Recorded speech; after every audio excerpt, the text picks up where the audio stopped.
Securing your organization against today's expanding threat landscape starts with data. Data you need to analyze at scale. And that starts with Devo. Devo's cloud-native logging and security analytics platform can handle unrivaled, see-it-all amounts of data and delivers the answers you need at stop-waiting-for-it speed. All so you can confidently focus on the cyber threats that matter most. Devo. More data, more clarity, more confidence. Visit securityweekly.com/Devo to learn more. PlexTrack is the premier pen test reporting and collaboration platform, empowering your team to spend more time hacking and less time reporting. PlexTrack centralizes your data, streamlines tedious workflows, automates report building, and facilitates communication with stakeholders. To learn how you can achieve a 30% increase in efficiency and cut report cycles by up to 65%, head to securityweekly.com/PlexTrack. Claim your free month of PlexTrack and get your copy of the Writing a Killer Penetration Test Report Guide today. Welcome back, everyone, to Paul's Security Weekly.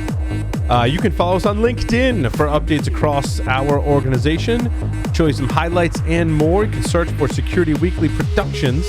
I've been trying to be productive on LinkedIn and post stuff. I posted an article called The Vulnerability Hype Cycle on LinkedIn.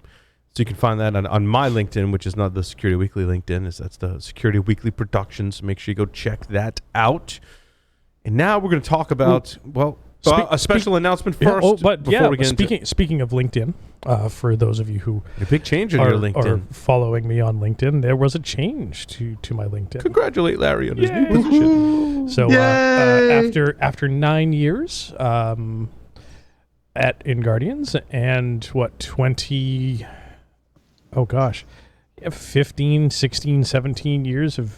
years of being consultant, I am no longer. Whoa! What do they make the joke when you go from enterprise to like consulting? They say you've joined the dark side because they've got cookies. Well, I went from enterprise to consulting to a product company. They have cookies too. They have some really sweet cookies. Usually they're tracking cookies to feed their top of the funnel leads. But hey, it's good by me. I've moved over to a product company. I am the product security research and analysis director at Finite State.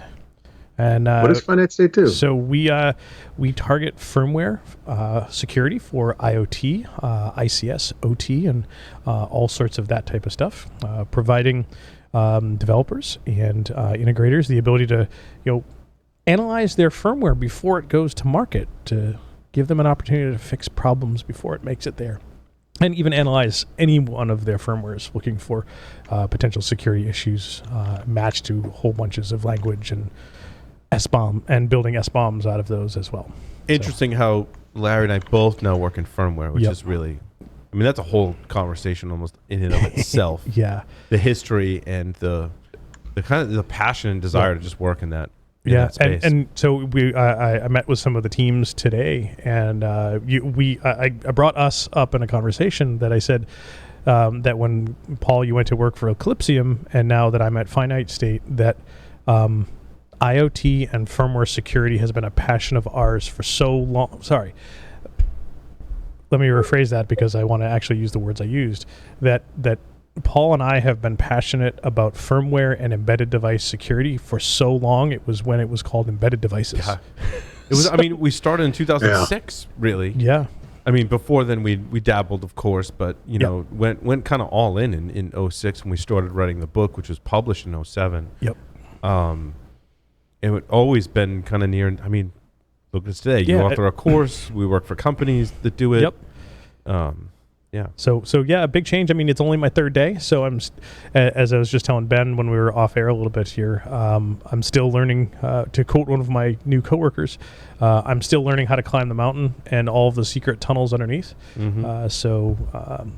Day 3 today. Congrats, man. Thanks. It's amazing. Yeah, it's fun stuff. I'm excited. One of the other interesting how this intertwines into some firmware-based security.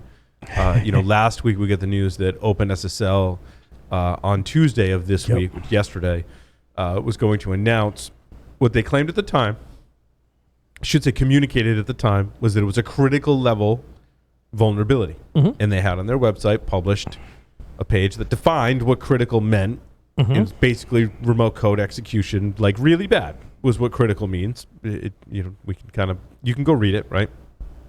So we get to this Tuesday, and Dave, Kenny, and I are posting on Twitter like we're waiting. Dave was like, aren't we supposed to get an announcement today? I'm like, dude, I'm like sitting here waiting. Like we're all sitting here like waiting. All the gifts came out of like people waiting, the waiting gifts. And we finally got it. And what had happened was, after further analysis, there was actually 2 CVEs that were issued. There was one that was rated slightly higher than the other, if I recall correctly, and they had downgraded it to high. High, yep. Largely because memory protections, which is interesting. There's some articles about memory corruption and memory safety this week, that basically memory safety mechanisms should prevent this from happening. Also, your certificate has to be signed by a valid CA in order to be processed. And there's some other mitigating controls if you go in there and read it too. So it was downgraded to high. Now, that doesn't... High is still a pretty big deal. High is still a pretty big deal. But also, you have to, and I don't want to downplay this, because like if you are OpenSSL version 3.00 to 3.06, you should definitely, like, don't leave this to chance. Yeah. You should definitely remediate the issue. I'm not sure if you got to drop everything and remediate the issue necessarily. That's my opinion. Well, there's some interesting connotations that come out of this as well. But let's finish that. But as you look, many of us did. Many of us are still doing. Is you go look. Well, what version of OpenSSL? Finite State had a great post. Yep, it's my story number 4. My post on the issue will go out tomorrow. Largely, like UEFI firmware, to my knowledge, does not use OpenSSL libraries. Really, that I could find that I know of today. There are a lot of other firmware-based appliances, embedded devices, as we used to call them, right? Yep. In firmware-based IoT devices that do include OpenSSL. Yep. Largely, like when everyone's looking, it's version 1.1. It's 1.1.1. Right. Like it's an older, which is ironic that the older version is not vulnerable, but the newer version is vulnerable. Right. And there's a huge list. We linked to the list. And SSL v3 has only been out for about a year. Correct. So it's kind of not surprising that we don't see a ton of its adoption. Right. In NCSC had the best in that post. type of stuff. Yep. Which is that in? I don't know. Someone must have. It's out there. NCSC's GitHub has a pretty extensive list of where OpenSSL is in what version that it's running. Of course, you can run the OpenSSL version command in your Linux distro, see what you're running. Coincidentally, Arch or Manjaro, which is derivative of Arch, is 1.1.1 when I checked. It's crazy. Yeah. No. Unless you're Slackware, I don't know if you checked the version that Slackware is running. It's from 2016. By the way, 0.96 or something ridiculous like that? No, I think it was 1.0. Interesting. Was Slackware. It's in the NCSC list because I I'm like, I wonder what Slackware is running, because it's probably even older. And it was. However, OpenSSL, great. We've identified issues there. The next question becomes, and it maybe on a smaller scale, only been out there for a year. Not a lot of folks have adopted it. It becomes a Log4j problem. Like, this is a Log4j problem. Like, what else uses those same OpenSSL libraries for 3.0 to 3.06? And in fact, in the Finite State article, we found that STunnel uses the same in specific instances. So now it's a question of software bill of materials, like what went into building your stuff that was used to build your stuff. Right. Yeah. And, Nate Warfield, my coworker at Eclipsium, our director of research, put together a Shodan query that looked for it. If the web server were to leak it, found a 50,000 or so. But to Larry, to your point, we're going to find more. Oh, sure. Even in these embedded systems, which probably largely have the older versions of OpenSSL, we're still going to find more as we kind of peel back the layers of the onion and go, oh, yeah, like that thing has it or whatever. Yep. My thing on embedded systems or IoT devices, although largely they are the older version, if it is the newer version, oftentimes the kernel is not in hardware, right? It isn't, the software is not enabling the hardware to do any kind of memory protections on smaller embedded systems, as we have also seen. But again, that's mitigated by the fact that it's newer version of OpenSSL, and largely, there's older versions floating around out there. Yep. So, Sam's nodding along. Other comments? Yeah. I was surprised. I think it's just a nothing burger. Just an update. They made us think that it was another Heartbleed, and it totally isn't. No. Not even a log4j. Start ranking them. Yeah. Hey, better that they warned us, even if it was too much of a warning, rather that than too little of one. It was a good exercise, I have to say. Mm-hmm. I enjoyed the kind of way that it forces you down a path to go, where is OpenSSL? What's vulnerable? What's not vulnerable? What's the vulnerability? I do want to give a huge amount of credit to the Datadog Security Labs team. Yeah. Who I thought put together, and I'm not sure if they had advanced notice or not. I have to say, if they didn't have advanced notice, I'm really freaking impressed. I mean, I'm impressed if they had advanced notice, or if they just took it upon themselves to start digging through the code to try and uncover the issue. In any case, it's super impressive what they did. I think HD Moore talked about doing some investigation similar, diffing through GitHub to kind of go through, because that's where my brain went to, and I was like, wow, maybe in a different position I would be digging through all this code, because I'm it's totally possible that you could go basically uncover the vulnerability. Enough about the vulnerability and somewhat where to look, and go find it and diff it out and go, that's probably it kind of thing, potentially. But Datadog had a great write-up, exhaustive overview. Every aspect of it that I think could possibly be covered is in my story number 23. Nice. So, that's really it. Nothing earth-shattering. It's not a drop everything and patch kind of exercise, but good to know where, you're using OpenSSL. Mm-hmm. It may be not a drop everything and go patch it, but it's certainly, you should put this on your short list of things you want to consider in the very near future. Mm-hmm. What else we got? Oh, well, while we're on the topic, last year's open source is tomorrow's vulnerabilities. Yeah. And this is research that actually proves a certain point. Well, because we talked, we mentioned in a pre-recorded interview, I thought it was Linus Torvalds' quote. It may have been someone else. Now the name is escaping me. That big open source proponents basically have been quoted saying similar things. Given enough eyeballs, all bugs are shallow.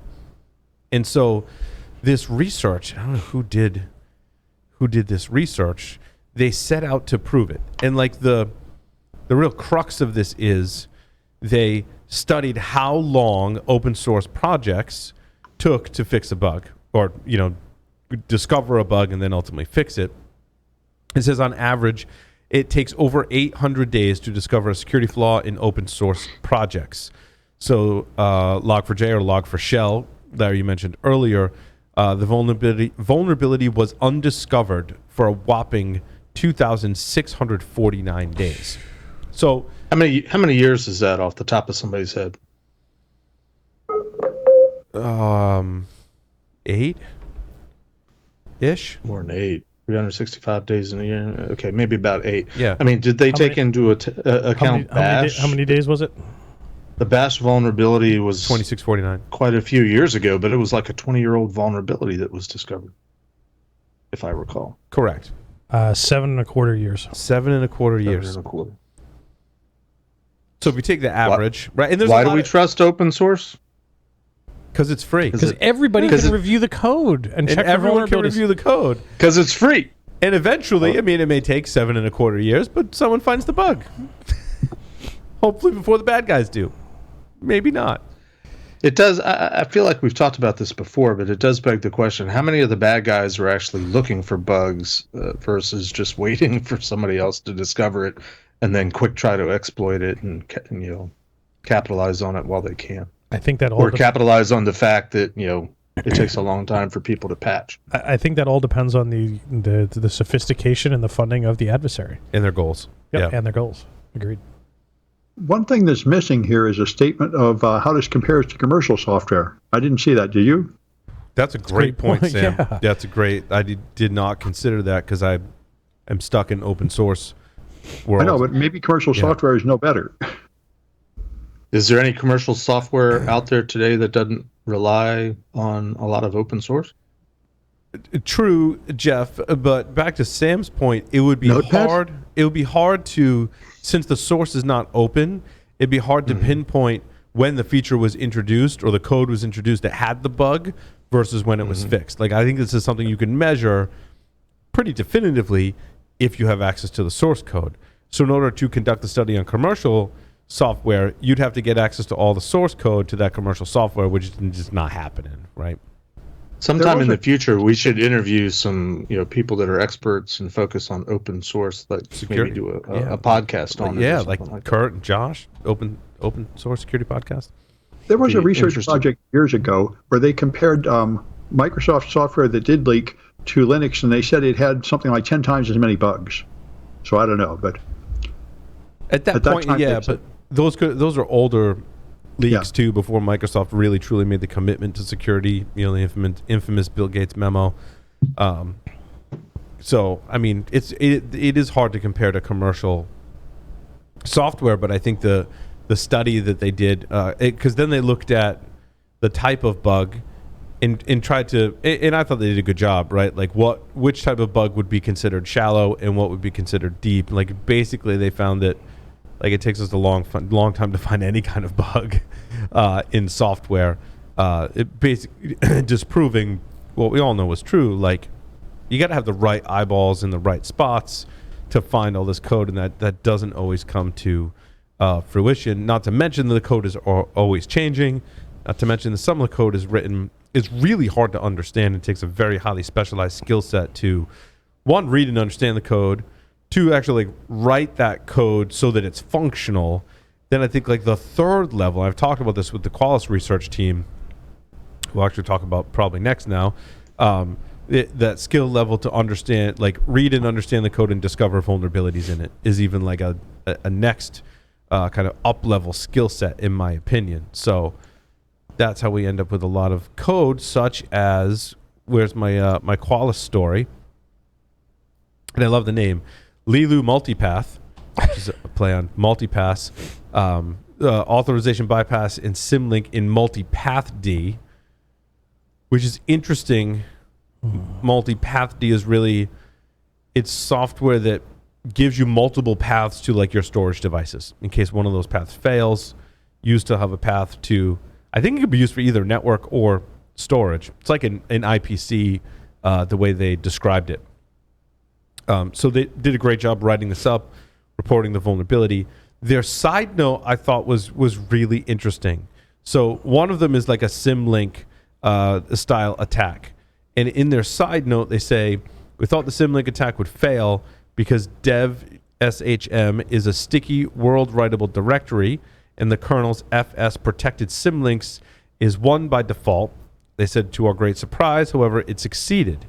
Eventually, we understood that only the final component of a path is protected, not its intermediate component. So if you have /temp foo is a symlink, then access to temp foo itself is protected, but not access to /temp/foo/bar. It's like a classic software bug. Really interesting. Also, they say, interestingly, this weakness was already pointed out in 2017 by Solar Designer. An original open wall GR security and YAMA protections are not affected. Ed Scotus, I remember talking about Solar Designer. And I didn't put any references in there to it, but that rings a bell. In any case, I thought that was an interesting side note. All the technical details are there. CVEs have been issued. There's actually 2 bugs that were found in multipath D, which largely servers, right? Because you would have to have, in storage, you would have to have multiple volumes and storage area networks to utilize the functionality of multipath D, which is what I found in my very limited research. anyone else have experience with multipath D? Can't say that I have. Negative. Seemed oddly, Honestly, no. Sorry. oddly specific. In fact, that's when I was like, oh, that's a thing. Cool. So that was my story number 7. Also, the Qualys research team has started doing Threat Thursdays with it's a similar thing like Thinkst does I think it's a monthly report from Thinkst where they kind of highlight interesting security research. So they go through all the papers that were published in a month, all the conference presentations, and they highlight certain things. It's really awesome. Qualys is doing a similar thing on their blog, and I like the new tools and techniques. Like, there was pretty good stuff in there that I'm like, oh, like flag for later. Like, they talked about how there was a new was this the mem test one? No, Win Debug. There was like a new one of that. Sysmon had some updates. There's Rust Hound, which is a cross-platform Active Directory collector for Bloodhound written in Rust. We talked about Rust with BSD Bandit last week. Sock Fuzzer, like a pretty cool roundup there. They also talked about vulnerabilities and other such mentions. So it's pretty, and kind of a roundup what their threat research team is doing. They contributed some stuff to MITRE ATT&CK version 12. So I thought it was a good thing to kind of look forward to. They're pretty good roundup there. Where are we going next? I'll pick one. Yes. Yeah. Please do, Jeff. I don't know what the number is off the top of my head, but the evaluation of vulnerability scanners. Resilient Vulnerability Scanner Benchmark Report finds top scanners only 73% accurate. Right. So they say in this first of its kind benchmark and root cause analysis, Resilient researchers examined 20 popular containers on Docker Hub, ran them locally, and scanned them using 6 different popular vulnerability scanners in the commercial and open source market. So these are, pause there for a moment, vulnerability scanners in a sense. They're looking at a local container, analyzing the container, and determining if the container, I want to say, contains vulnerable software and or vulnerable configuration. I'm not sure how much overlap there is between, like, you configured, like there was your Docker file basically has issues, or the way the containers configured. I think you're reading more into it than what they did, unless, I mean, I read the report just in the last half hour, but yes, they were scanning Dockers, but from what I could tell reading through the article, it was just your typical CVEs. Vulnerability scanner. Yeah. They just happened to target the containers, various containers, probably because that was probably the easiest way to do it. Yeah. Oh, I see, Jeff. I did. You're right. I read into that too much, because there are vulnerability scanners specific for Docker containers, especially. But what they're saying is they just spun up. So I wouldn't emphasize the part about it. It's any particular container. They from what I surmised from reading the article, they were simply basically they used a whole bunch of different containers as their test lab to run a bunch of different vulnerability scanners. And to their credit, and I downloaded the report as well. You went further than I did. Information. Okay. Yeah. And they didn't identify any of the vulnerability scanning tools that they used. So this is not a benchmark or a bake-off for everybody to go out and evaluate which one scored well. I think they were essentially by the end of reading through the report, I was kind of like, because they were basically highlighting and maybe doing a statistical analysis for the first time ever, which I doubt, the limitations of an unauthenticated vulnerability scan in the first place. Because we all know that, based on the nature of how they work, they're not going to find everything. They're going to make assumptions based on, whatever they're getting in terms of I can tell response from the target. I can tell you that firsthand because I've done this research. In a lab. They used to do this a lot. Yeah, I've done this on a fairly large scale. Where's the damn report, Paul? I can't really release it, but I've done this research, and analyzed the data, to your point, Jeff, and tried to surmise like why there's differences, right? Because they said each vulnerability scanner reported a different number of vulnerabilities, equating to less than 50% of common findings. And I don't think that you may read that if you haven't like done the research or really dug into it. You may read that and go, well, some vulnerability scanners are better than others.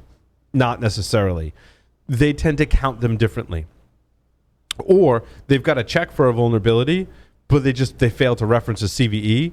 And if you're checking for their CVE coverage, like you're going to miss that. Or they have a plugin that like checks for a generic condition, but isn't necessarily associated with a CVE, or is associated with a small number of CVEs, but could be associated with a much larger number of CVE. Like, I checked for, I don't know, cross-site scripting, but you can generically find cross-site scripting and you'll find it, but you won't count it towards a CVE. Therefore, how do you map coverage if you're not basing it on some countable thing like a CVE, right? Well, so as I said, I downloaded the report, and their summary is that there's basically 3 things that need to happen for a vulnerability scanner to record accurately a vulnerability. The first one, it has to correctly identify exactly what software components it's looking at. So correct identification of what it's scanning. I mean, I think we'd all agree with that. And then the scanner has to correctly match the acquired software component data with the relevant security advisories. So there's some sort of a lookup. And lastly, they say the advisory data itself has to be accurate. So by the time you read through that, and I don't think any of us would disagree with that, and I don't think that's necessarily news.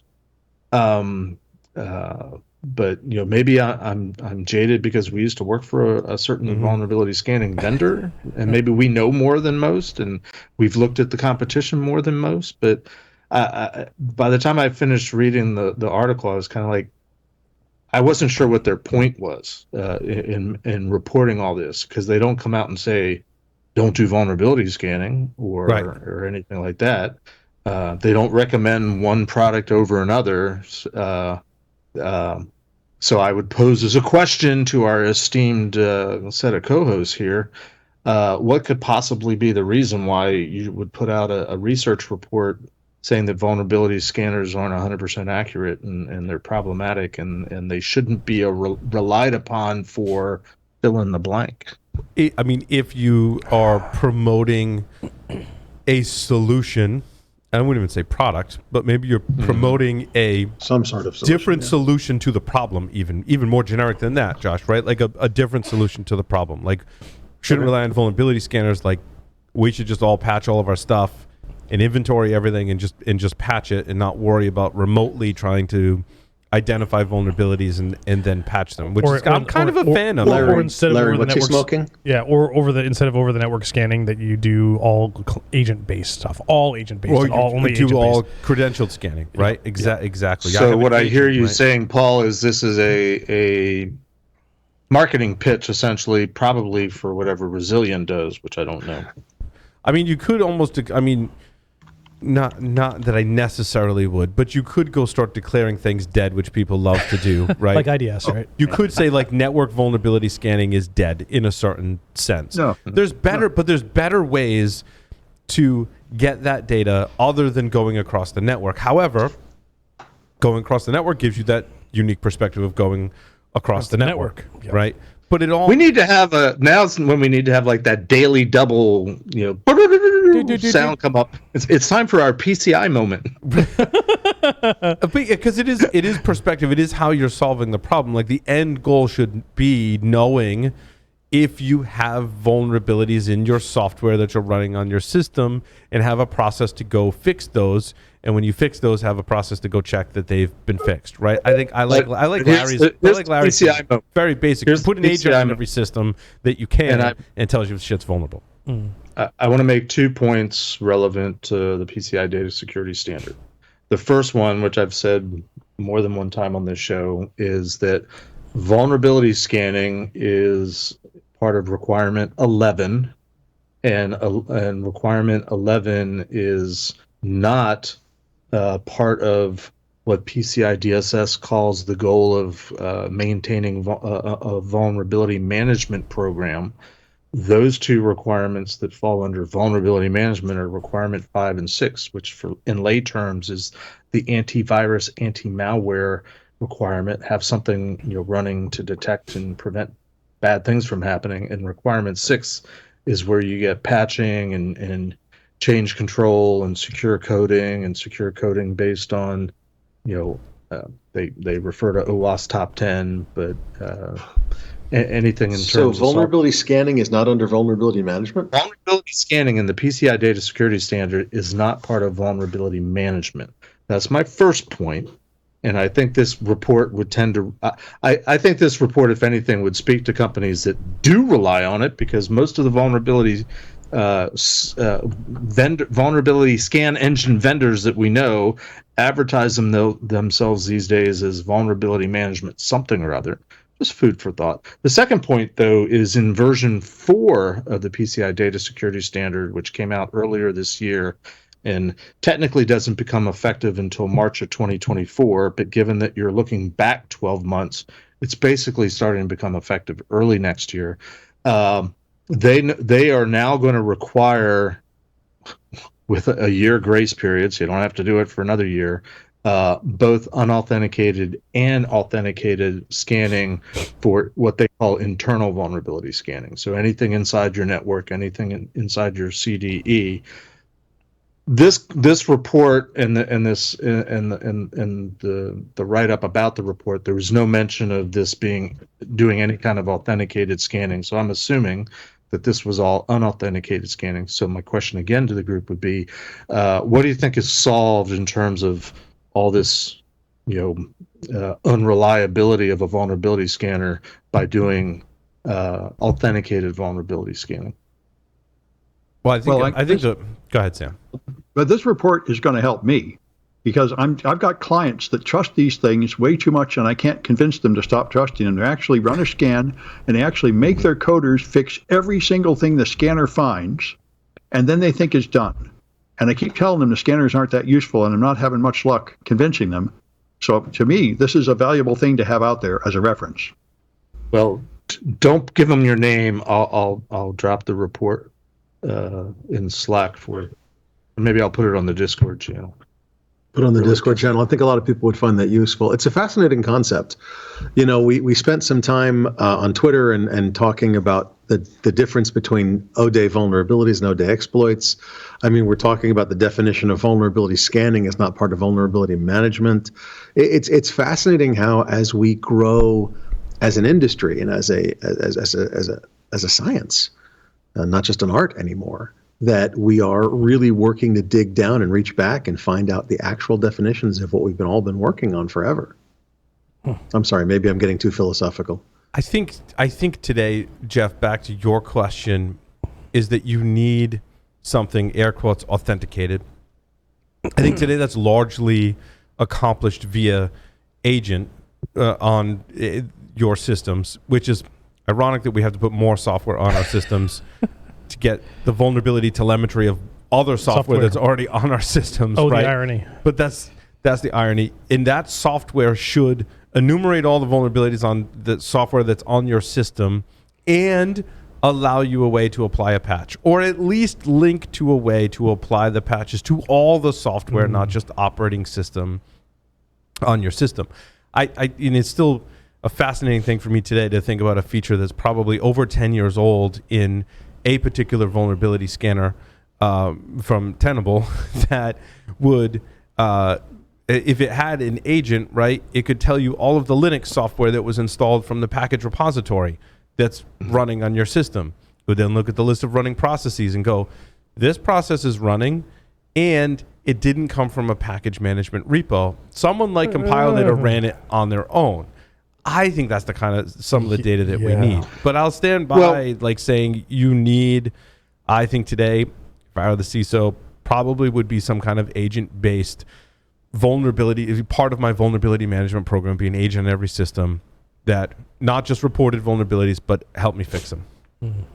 Well, so my 2 cents on it, since I posed the question, I'll try to offer an answer as well. And you brought up Tenable. When I was at Tenable, is when the Nessus agents first came out, and I remember Renault being very adamant about the agents not having full Nessus capability because he considered Nessus in the wrong hands to be a very powerful cyber weapon. And so what was in the Nessus agent was what was much more of what I would simply call like a configuration checker. But very specifically, there were not specific Nessus remote type of checks there. In essence, you got different set of results. You were looking at different things. Yes, you could. Yes, and I'll put this up on the Discord as well shortly. But in the rollout of version 4 of the PCI standard back in the beginning of the year, my company, Online Business System, we put together a whole resource center of what's new and what's different, because there are some pretty significant changes to version 4, one of which being the requirement to do authenticated scanning. So I was assigned, and I was kind of interested in it anyway, to write a blog about it. But I did the research and went back through all the versions and sort of covered the whole evolution of vulnerability scanning in PCI anyway. But especially since it seems to be the sticking point for so many people in the hacker security space. Their only perception of PCI is a checkbox questionnaire and what's called an ASV, approved security vendor, an external vulnerability scan. Certainly people at Tenable, when I went to work there nearly 10 years ago, their impression of PCI was, it's that stupid scan. There's so much more to security than that. I'm like, well, yeah, there is. So my blog ended up being more of a white paper, and I'll put a link up to it. But part of my research, and I talked to people at Tenable, I talked to people at Qualys, and I talked to people at Rapid7, and one of my questions was, is there still a difference in the results with what you get between authenticated and unauthenticated? Too much whiskey, sorry. And are those differences significant enough that you should run both? And basically everyone with different caveats and different, well, ours is the best. Get beyond all that. Yeah. The answer is yes. In an ideal situation, run both, because you get different enough of results. Most organizations are going to run both, right? When they do their risk calculations as an overarching term, right? I'm going to run both. You said, Tenable has had the capability for at least 10 years. As part of my research was how long has authenticated scanning been a thing? And I think the earliest reference that I found, and I'm not saying I'm right, but I found references to authenticated scanning amongst the major vendors, I think all the way back to 2004. Yeah, so agent versus at least authenticated. 15, 16 years that this stuff's been around, and you can fault PCI for just getting around to making it a requirement. I was gonna point that fault out in PCI for waiting so long. They have to accept that, and I'm not going to defend them on that. And if I put my CISO hat on as well, I also want attack surface monitoring or attack surface management, however you want to phrase it, in the mix as well. To identify my attack surface, right? Even if it's just an exposed service, to look in some of those other corners of the internet, references, clones of my website, user data, user accounts that are on different services. I think that's part of your attack surface that has to be covered today. And I wouldn't necessarily rely on that to enumerate all of my exposed services. To your point, Jeff, I'd still do the network scanning as well as the agent-based or authenticated scanning as well. Well, the weird part about PCI has always been, from a merchant perspective, you think of the industry going through, the gyrations of attack surface management. Antivirus became EDR, XDR, PDQ, DR, different things. In a merchant sense, the endpoints, which we typically think of historically as workstations, desktops, laptops, tablets, they're point of sale systems. They're cash registers. They're publicly facing and they're exposed. And there's, for large merchants that are nationwide, there's tens, if not hundreds of thousands of them, and the rules still apply. Good luck. To that point, when we talk about how the vuln management versus endpoint security, like in my mind, there's some lines there, right? Like I think vulnerability management or scanning should tell you about the vulnerabilities that exist in your system. I think EDR is an over-encompassing term that we're using, but that should really tell you if there's malware on your system in active attack, give you telemetry. Malware is what brings us together today. Help prevent that malware. To me, one of the, I think, exciting areas is like what's telling you if you can trust the software on your system. What's telling you if you've got the next SolarWinds attack. What's telling you if you can trust it. Because I don't think, to a large extent, I don't think that's EDR, and I don't think that's your vulnerability scanner. I think there's something else you need to measure how trustworthy the software is on your system. Such as my example with AUR packages in Arch Linux, right? This is what I was talking about in our pre-record, Jeff, and for the purpose of this show, since I have the story in there, this is kind of the things that it's missing. Some of it is like certificates, hashes, signatures. Like what's verifying that? What's telling me if I, if the validation of that has failed? But also what's telling me if should I trust that software or not? Right? That's not saying it has malware, that it is malware being used. Maybe it's being used to deliver malware. But to me, that's EDR. It's not a vulnerability in its essence. It's not telling me I've got a vulnerable version of SSL. In this particular case, right, there's a particular kind of attack where an Arch Linux package in AUR, Arch user repository, can basically, when it pulls software together, so it's a packaging system, and there's a line in when you build the package that says, like, go get software from this URL, and it pulls it in, and then it does other stuff with it to package it. Well, it has to, if that URL that it's pulling software from, if that domain in that URL has expired, and anyone can register that domain, I, as an attacker, can register that domain, and now you're pulling software that I say you're going to pull. However, theoretically, in most cases, the signature for that should fail. The signature validation check should fail because if I've modified the software, it's going to have a different signature. Wait. Stop. If I re-register the domain and I modify the package that you're downloading for upgrade, right? Can I not simply hash it and change the MD5 sum that's right next to it? Depends. There might be a race condition in there. Depends on where and who is storing the signature. If the package maintainer has pulled the signature and go, like, every time I pull this, it should match this signature that's in my possession of the package maintainer, right?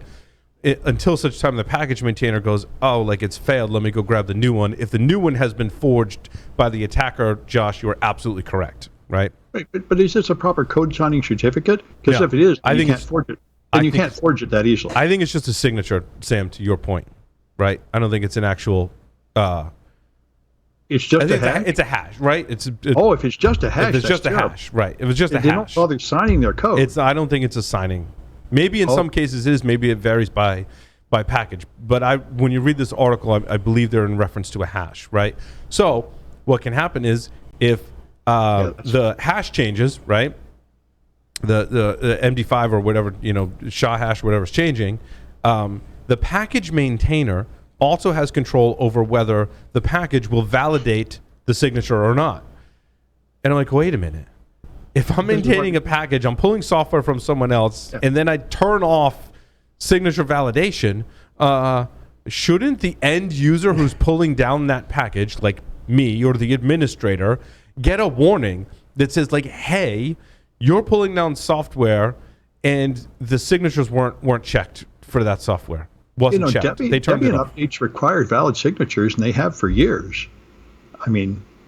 Right. There's a couple of different ways that plays out. There's the individual package and the repository signing as well, and they've largely moved to GPG signing, for that amongst the distributions. But this is specific to Arch Linux and specifically the Arch Linux user repository, where you can get around that. Now, as I said in our pre-recorded interview, which will air in a future episode, the good news is the open source community responded and basically figured out that there was X number of packages that had expired domains, and X number of those packages had turned off signature validation, and therefore they got pulled from the repository as soon as they disclosed it. So that's a positive thing. But I think we as users and administrators should be given the option not to accept that, right? In this case, it just kind of flew by, which I'm not a huge fan of.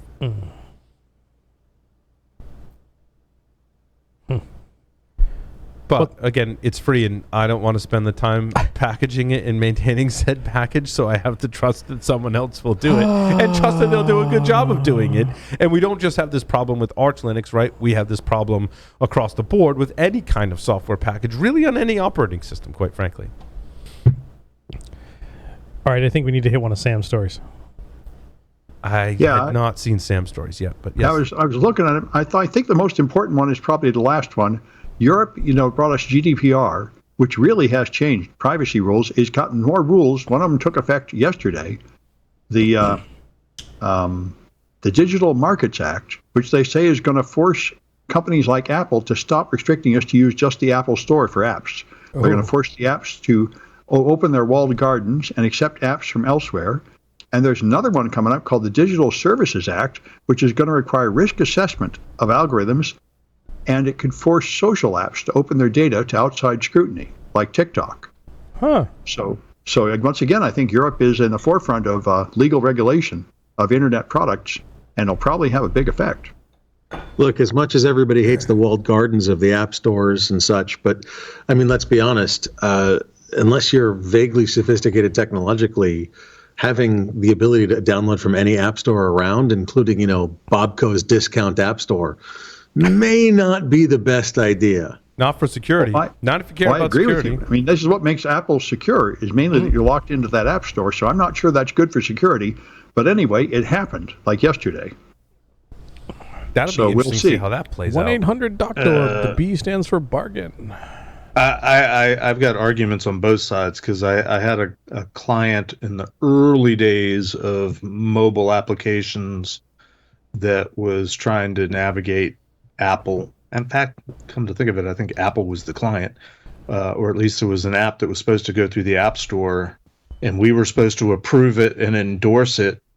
And I wanted to know, well, what has Apple done to vet it or test it or anything? And they were very tight-lipped about it. So, I come from a land of independent verification and validation, some sort of testing. I don't care who does it.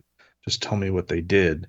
So I've always been reticent to rely on Apple's App Store, because they wouldn't open up anytime you hide behind proprietary, anytime you hide behind, well, it's secret and you can't look at it, that doesn't fly well with me.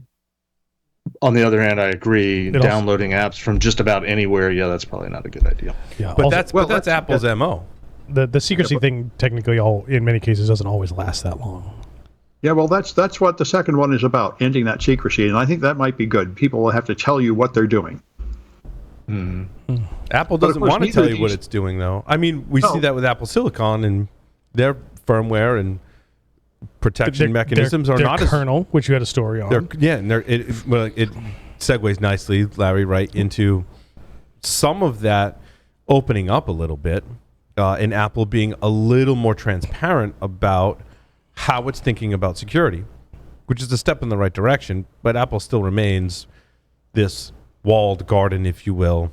Trust us, we're doing security amazingly well. And they very well could be, until they're not, right? Until some new technique comes out, and how do you know if Apple's vulnerable or not if you don't know how it works under the covers, which is kind of interesting. But Apple has a new initiative. Where is it? What story of mine is this? 17? My story number 17. Like, everyone should read this article. Whether you're interested in Apple security or not, Apple launched security.apple.com this week, which is allowing it appears their security research team, well, they actually have called it the Apple Security Engineering and Architecture, or SEER, is who's credited with writing this article. I really want to know who are the people behind writing this article, because I want to meet them, because I think they're amazing people. If you read this article, it is extremely well written. It's on point. It is an amazing journey into memory safety. Probably one of the better, if not one of the best articles, even just generically on memory safety. I mean, they outline and list out and define 5 different types of memory safety issues. I mean, this is like, what is the 7? Is not 7 deadly sins. Something deadly sins of software security was written like 12 years ago or something. Which story of this is yours, Paul? My story number 17. 17. Yep. 5 different memory safety and just go into glorious detail. I mean, this is a huge, long article. You should read it. You should read it twice. You should go read the backstory on it and other reference works, and then come back and read it again. It's very, very well done, and kind of exciting to see Apple taking security research a little more seriously, and most importantly, I think sharing. Like, if this article is a representation of what Apple has to share on security and security research, they should do more of it. And it's kind of shameful that they haven't. It's taken them this long to have this type of initiative. This is a good article. Mm-hmm. Yeah, very good. And then the next segue that you had for this one, Paul, too. Someone that exploited a kernel memory corruption kernel vulnerability in the XNU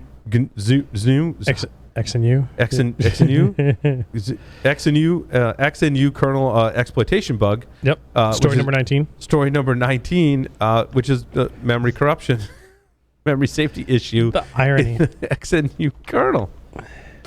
Which is interesting, and they discovered, reported, and disclosed this bug to Apple, got paid a bounty, CVE assigned, and it got fixed. Hooray. So, I mean, interesting. So the question is, thinking about mapping those together, with those 5 individual types of memory security that was talked about in Apple's blog, yes, which one did they fail on? Oh, that's a good question.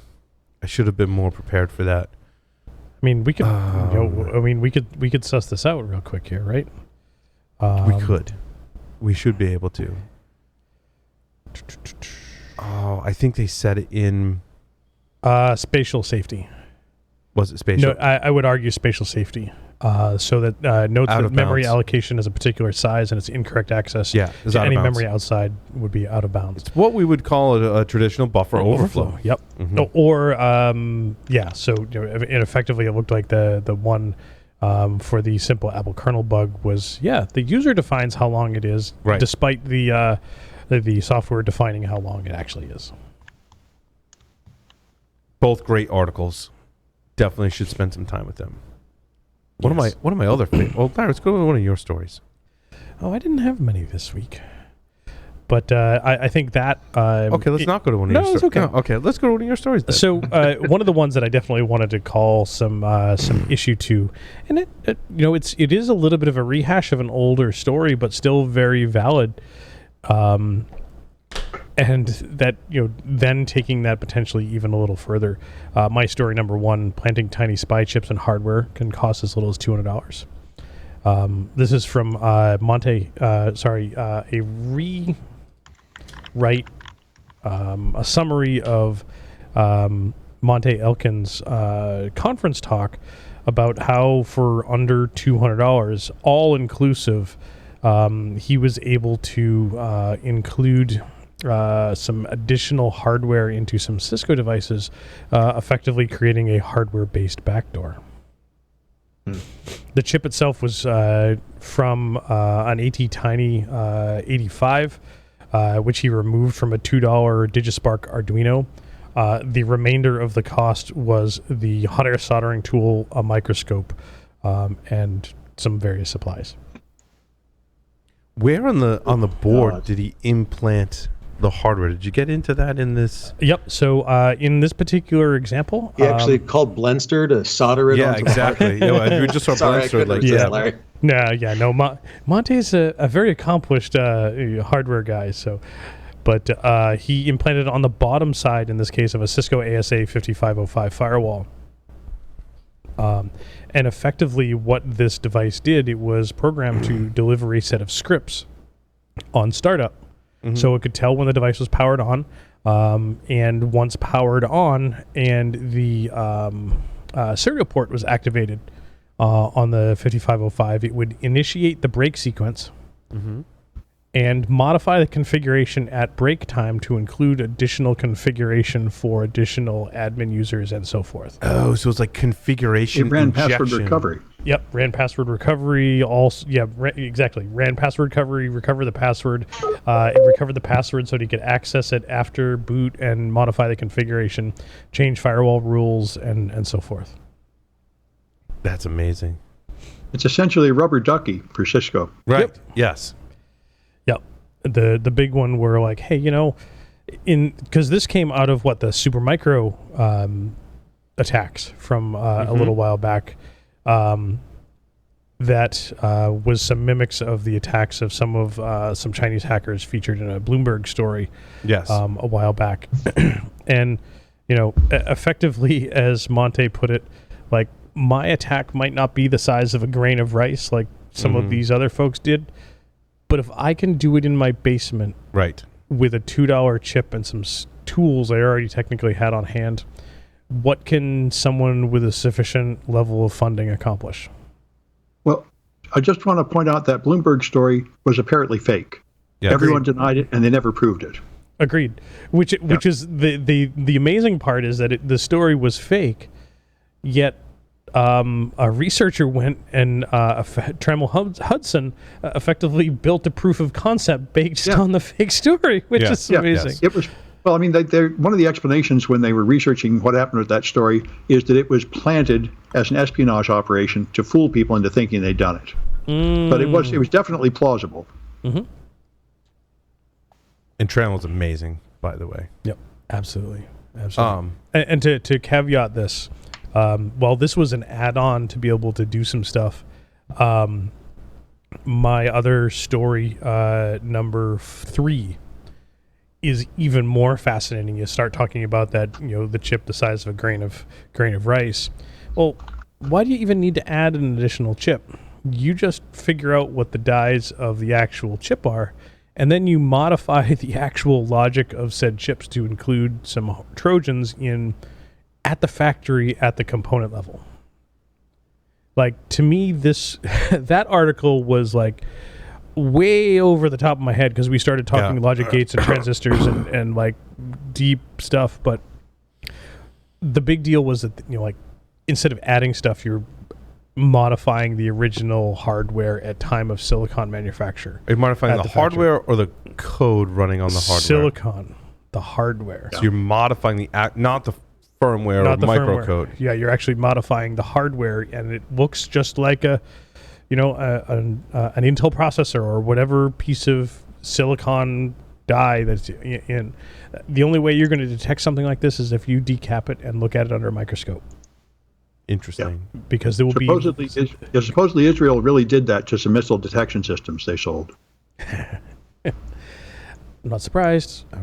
It's effectively just a redesign of, or some additions to and inclusions of additional functionality for the actual processor itself. But don't you need software in there to? Well, sure. I mean, but there's hardware-based backdoors too.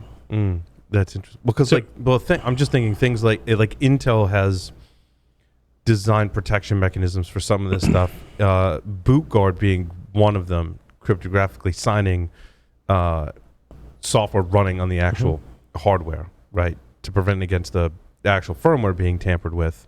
But actually modifying the hardware, that's really interesting. Yep. So taking a look at some of the things that, one of the ways that those hardware-based Trojans could be used to weaken stuff, it'd be by including additional transistors or removal of transistors to effectively reduce the effective entropy of a random number generator. Yep.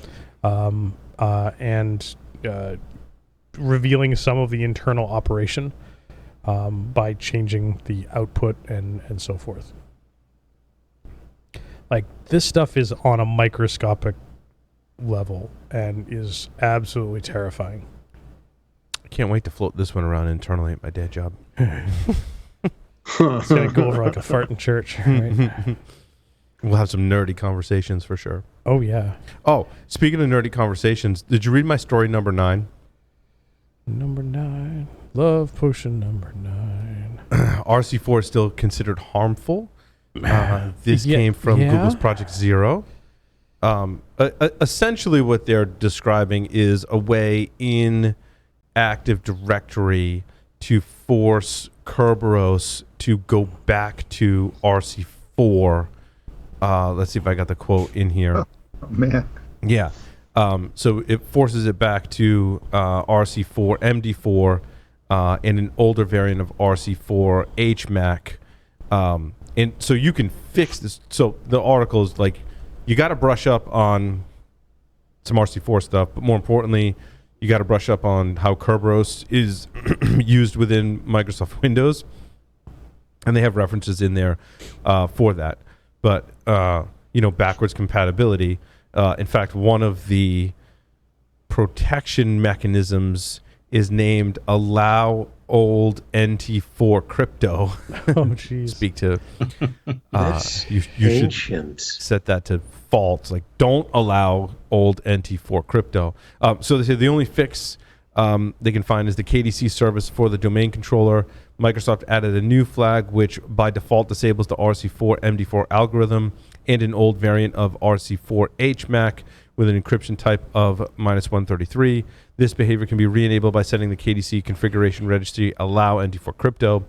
Reference to NT4 is a good indication of how long the vulnerability has existed, as it presumably predates the introduction of Kerberos in Windows 2000. This is a 23-year-old bug. Mm-hmm.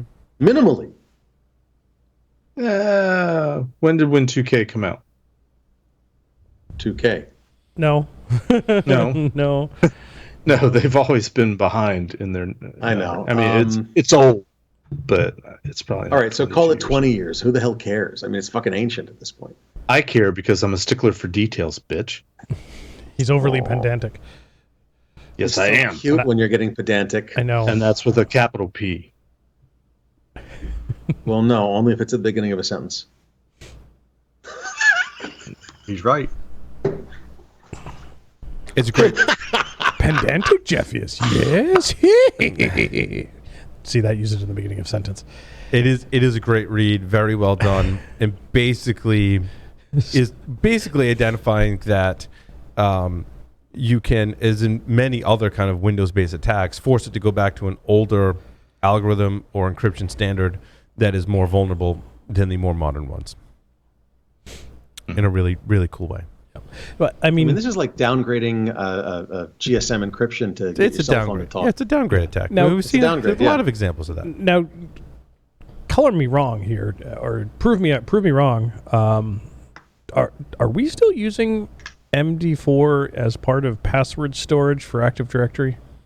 Oh, dear God, please tell me no. The local storage, the local hashes are all MD4. It's never been changed since 93. That's what I thought, because I mean I'm thinking to the wireless class, and if we're using PEEP, typically the only authentication methods, or one of the few authentication methods that we're doing once we have a secure TLS tunnel, is MS-CHAP v2, which is reliant on MD4 and that MD4 hash being used as input to triple DES.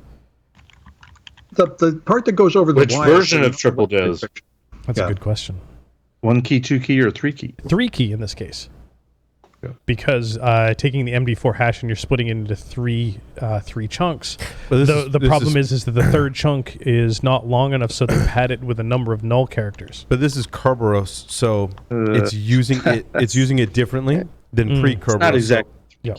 So here's in the article, many of the known weaknesses of RC4 are related to the gathering a significant quantity of ciphertext encrypted with a known key due to the design of RC4 HMAC, which is introduced in Kerberos, RC4 HMAC algorithm, and the general functional principles of Kerberos. This is not really a significant concern. So it's the usage, particularly with HMAC, in the context of Kerberos, that on the surface, when they started the article, was like this is why it might have been overlooked. So, but they say the biggest weakness of RC4 as defined by Microsoft for Kerberos is not so much the algorithm, but the generation of the user's key from their password. It's never the algorithm, Paul. No. It's the implementation. or key management. And then now to test Paul's knowledge, because I know Jeff is going to know the answer to this. What's the difference between MD4 and HMAC MD4? I don't remember. Jeff? I have no clue. Whoa. So you stumped me. Whoa! I knew you would know this because the wireless protocols we reference. So what is the HMAC arguably it's not just up to MD4; it's to any hashing algorithm. Right. So you could do SHA-1, MD5, you name it. The HMAC variety takes a password or an input seed into the hash generation, and if you don't know that password, you will not generate the same hash outbound for the same input content. It's a keyed message hash. Yes. Right. Bingo. I'm an old manual cryptographer. I don't do all this. Fancy But this HMAC. feeds to a couple weeks ago I went on that tangent of what the meaning of encryption is, and I'm borderline thinking that the digital world has changed the definitions that I grew up on in terms of cryptographic terms, like all depends on what the definition of is. Something like that. But I'm working on I'm doing the research on it. I'm going to turn it into a talk, and I will. It'll be a talk I give sometime next year, and I'll summarize it sometime on the air. But suffice it to say that I am generally unimpressed with how cryptography is done in the commercial world. It's not, in most cases, up to what I knew as DoD standards. Just make the bits bigger. Proprietary encryption is that bad? Big. Yeah, it is that bad. Mm-hmm. Yeah. But we have like multiple ways of proprietarily encrypting your data so that it'll never be discovered or used or breached, because our proprietary encryption is much better, and it's rotating key spaces and bingo buzzwords and oh my god, yeah, okay, never mind. I had a guy years ago. Gosh, it doesn't matter how long ago it was. He was pitching a company that would convert data to QR codes. He's like, you can't read it. It's undecipherable. I'm like, it's a QR code. Anyway, I had a question for you, Paul. Yeah. You had asked me a question earlier today on another social communication medium. If I can bring it up, I'm curious as to what prompted the question of when is a vulnerability a threat, when is a vulnerability a risk, or is a vulnerability just a vulnerability? Was that predicated by one of the articles you were reading, or I something bet it was else we can't talk about? No, it was actually more in the context of supply chain.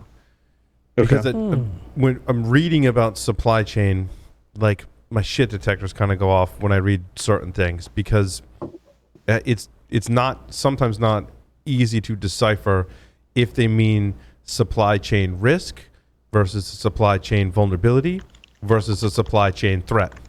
And I got really confused. And I'm like, wait a minute. When I'm writing about it, I have to make sure I get this correct. And so put it in the context of supply chain. What's the difference between supply chain risk, vulnerability, or threat? I think we'd call, so I guess it was somewhat related to OpenSSL. OpenSSL is a supply chain vulnerability.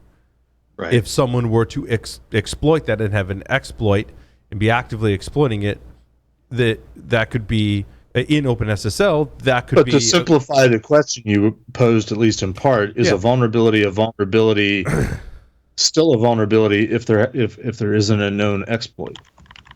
Right. Correct. Yes. Which is a fair question, I guess. But and again, I think terminology has evolved or devolved over the years, depending on how you look at it. I was at a networking event a couple weeks ago. It was Cyber Month in October, and so I went down to DC to get some free drinks and whatnot. And mingle with people. But the slide deck that was going on the TVs for this client, they had a slide that was talking about risks, and I'm like, Those aren't risks; those are threats. So it bothers me that the terminology is often confused. And to be fair, I think there's a difference. We talked about this, I think, on a future segment earlier today. That there's a difference between the noun version of terms and the verb or adjective version of terms.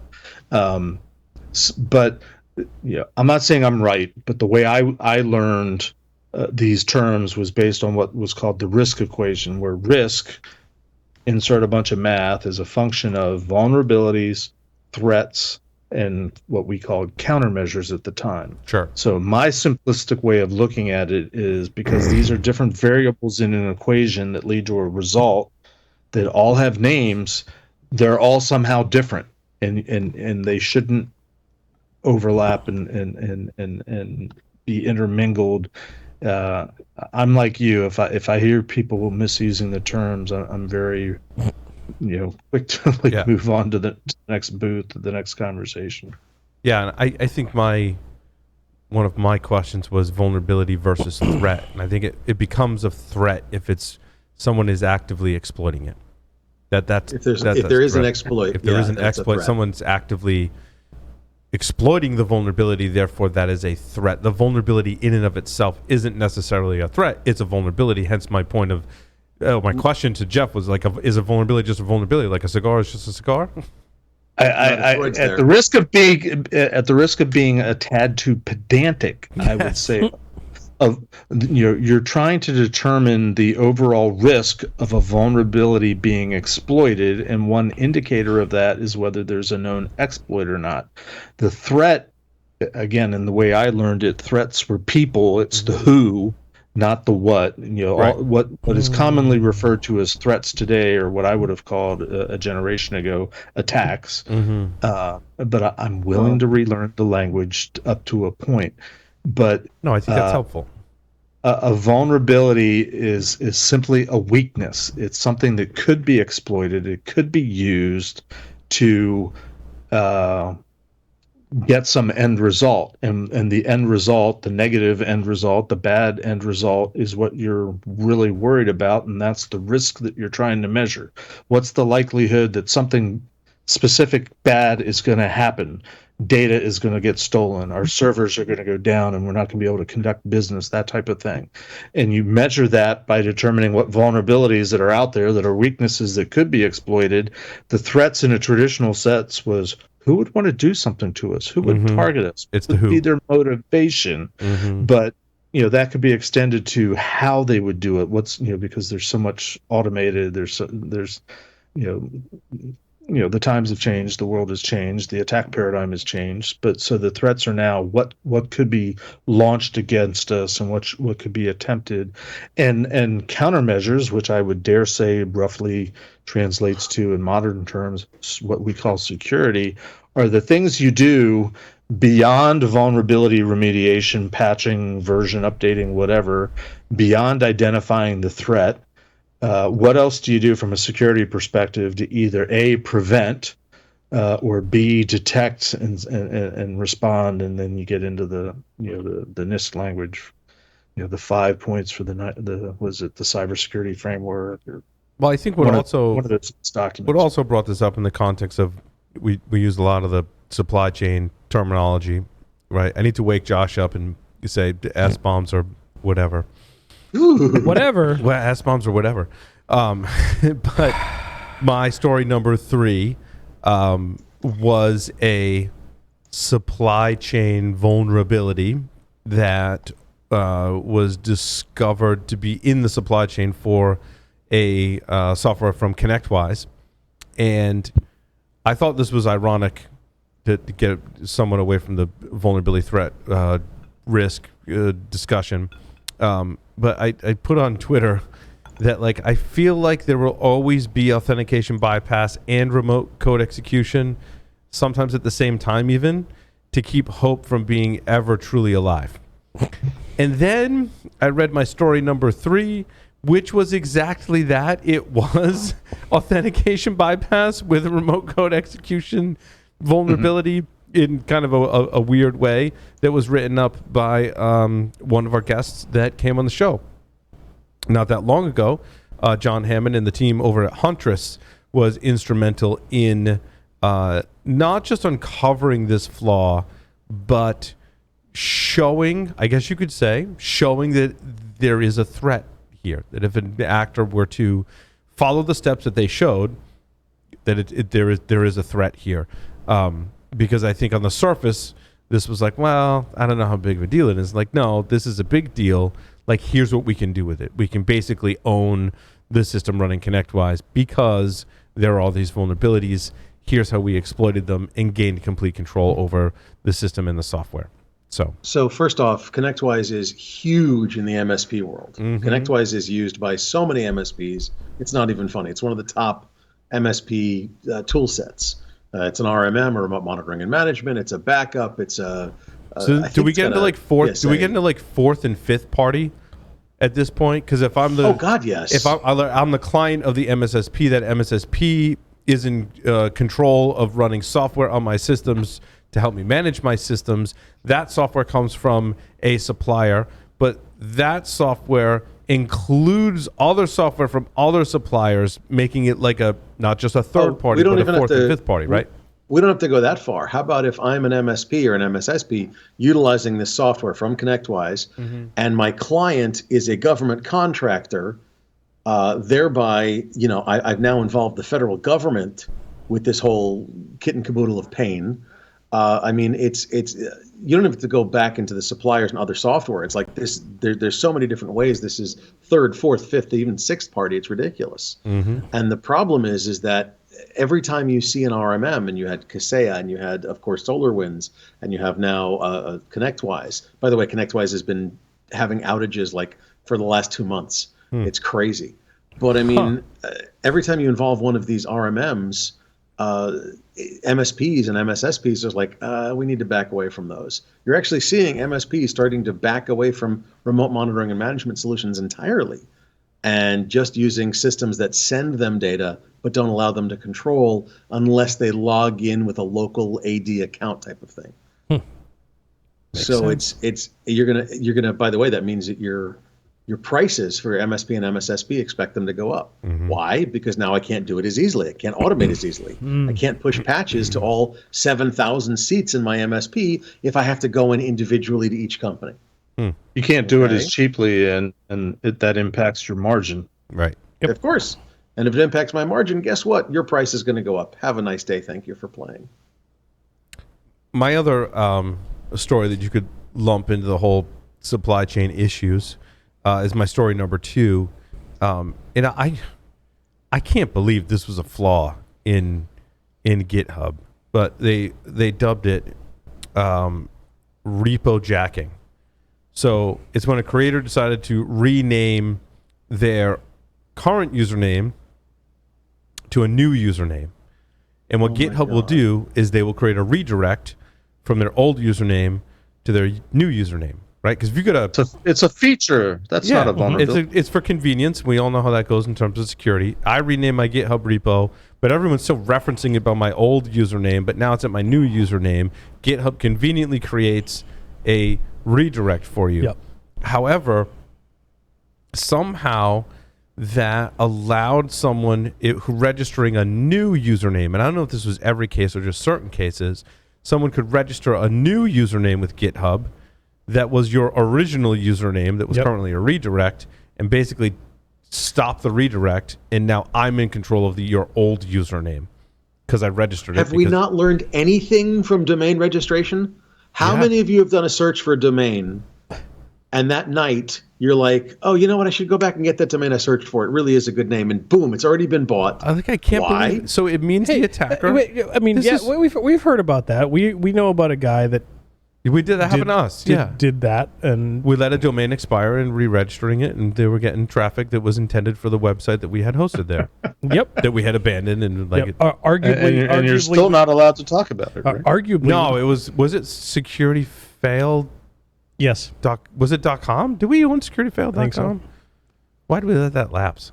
Damn. I don't know if we let it lapse. I think we just stopped pointing it at something because whatever we were pointing it at was supposed to document failures in security. And the site kept getting owned. It was all kinds of So, shenanigans. so it was Yeah. a loop back. Yeah. So we turned the site off, but that we left the domain record in, I think. Yeah. And someone else picked up that IP address Yep. in the hosting provider, and therefore it would resolve. We Yep. left a stale DNS record out there. It's basically that's the attack. Very similar, very similar. But I DNS couldn't hygiene, believe yeah. in GitHub it means the attacker can create a new GitHub account having the same combination to match the old repository URL used by existing users. That amazes me that was the basically same vulnerability we were talking about in the context of GitHub. I feel like that's somewhere in the OWASP top 10 in terms of input checking or input validation. But maybe I'm being generous. I mean, I kind of get it that, like, if I go to Twitter, and I'm just using Twitter as an example, and I don't know that it's accurate or any of that, and my username of Hackster the Matrix, and I change it to some other name that's available, and I change it, and then somebody else comes up and creates a username of Hackster the Matrix because I've changed mine. Hackster the Matrix technically becomes available. And people look and go, oh, why am I not following Hackster the Matrix anymore? And I go and follow him, and it's now somebody completely different.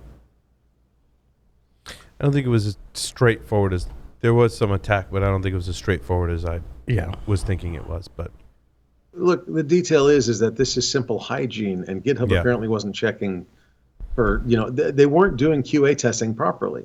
Namespace Because what validation. this means is if you're doing QA testing properly, you're going to go through every action that a user can perform on your platform and see if there's a vulnerability in that action. Presumably, your best bet is to do all of those actions. And as you make changes, you can repeat all of those actions. Oh, wait, you should automate those test scripts. What an idea. And eventually, every once in a while, you have a pen tester run through and check all the test scripts and check and make sure that things are being done properly and if there's any security flaws from them. And look, these are things that can be checked. Yeah, I mean, I won't read through it, but in my article, it's slightly more complicated than I described. It's a 5-step process that essentially checkmark research, bypass the GitHub namespace retirement feature. Is how they framed it. I still own securityfail.com. I was going to say, I thought you owned that domain. Yep. I also own sweatyinternetroom.com. Thanks, Doug. You own a lot of domains. I do. Do you have a count of how many domains you actually own, Larry? Give me a second. Or how many you have bought on air during an episode of I don't PSW? have the ones 50. that I bought on air, but I own 106 domains currently. More than me. Jesus, I thought I had too many. 102 of those were bought on air. Probably. I would not be surprised. If only there was a way to search back episodes for stuff like that. Mm-hmm. My story number 14 was really interesting. A brave new trusted boot world.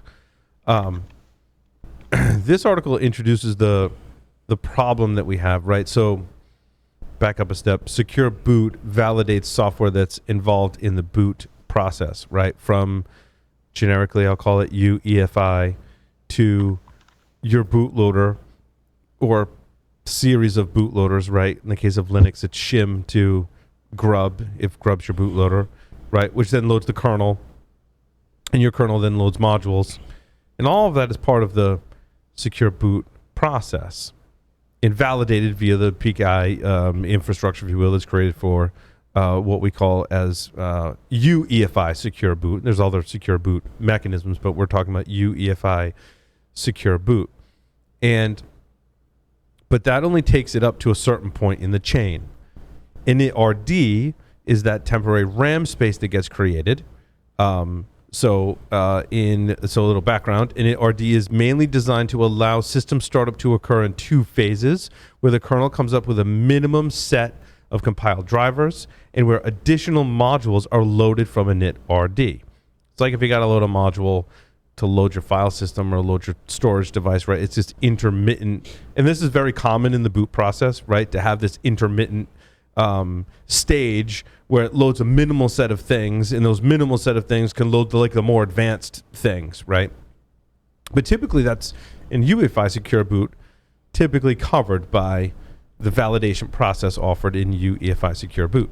However, in the context of Linux with initrd, there's a problem. Initrd is not covered by a secure boot validation process And so the problem is initrd is quoted from the article. Initrd typically unlocks the root file system encryption, but not protected whatsoever by secure boot and trivial to attack and modify offline.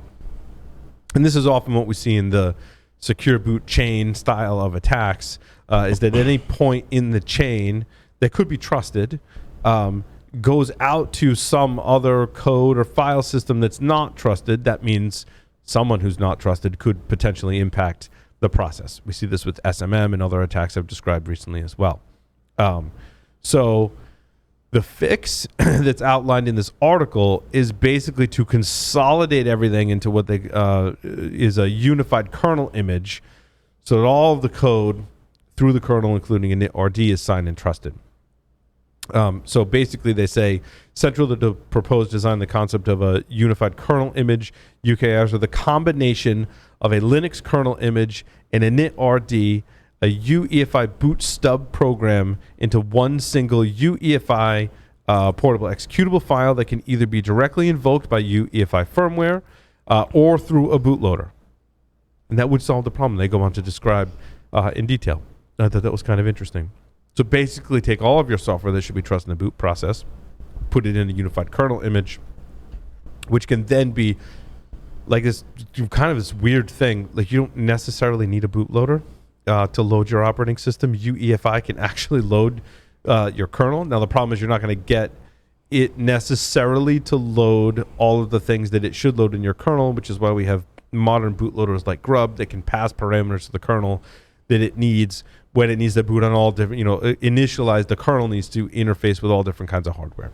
So I thought it was kind of interesting to go through and look at a potential solution to some of the limitations, if you will, with secure boot. Nice.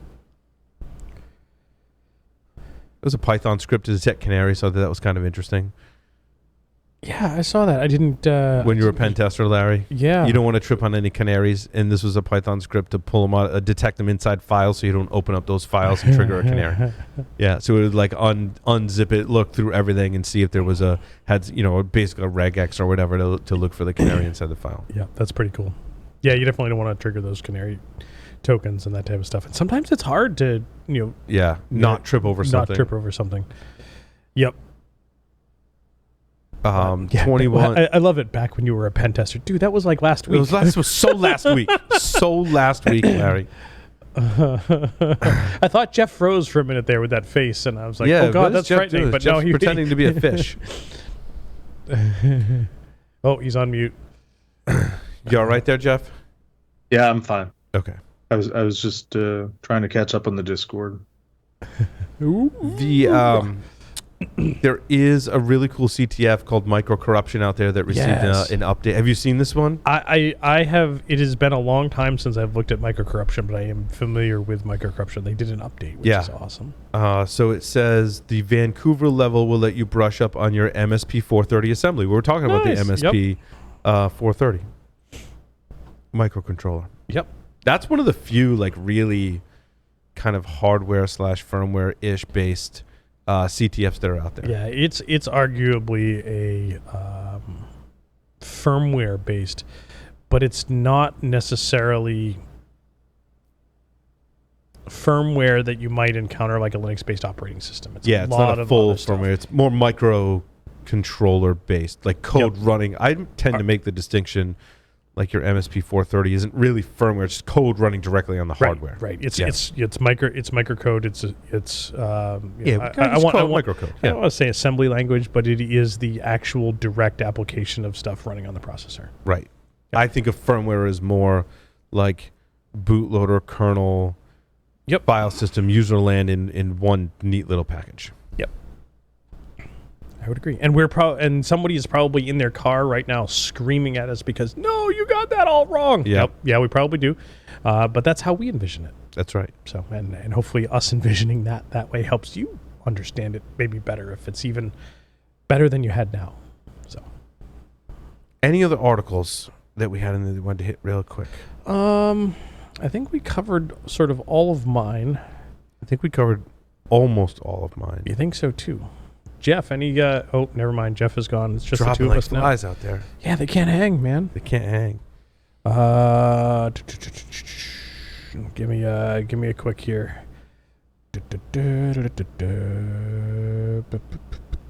There was one. It was kind of a high level over. Oh, a guide on how to supercharge your hacker. Yeah, yes. That was the one more. This was kind of a guide on how to organize yourself. Yeah. When you're doing more of like it seemed geared more towards like a bug bounty, maybe a pen test kind of thing. Almost more bug bounty. Yeah, I mean, reading through some of the stuff, I would say, some of the stuff is valuable. And a lot of this, to me, looks like a lot of web app based or API based for some of that type of stuff. Yeah, and I think it came from Detectify. So it might be a little more skewed towards the application because they run an application kind of like bug bounty-ish kind of program. Yep. Where you can contribute to like their detection rules and stuff like that. They've been on the show and talked about that. Yep. They run a really cool community, but largely focused around application security. Yep, and arguably, I think some of the things they've got right in there for like the roll up, the mindset, setting personal goals, remembering your long-term growth is more important than short-term results, making mission statements, enjoy the process, enjoy learning, and control your internal language were some of the stuff on mindset. Yeah, I mean, I agree with some of these types of things. Cool. Mm-hmm. I think that rounds out the show, Larry. Yeah, I think you're right. Well, thanks everyone for listening and watching this edition of Paul's Security Weekly. Larry, take us out. Over and out of here.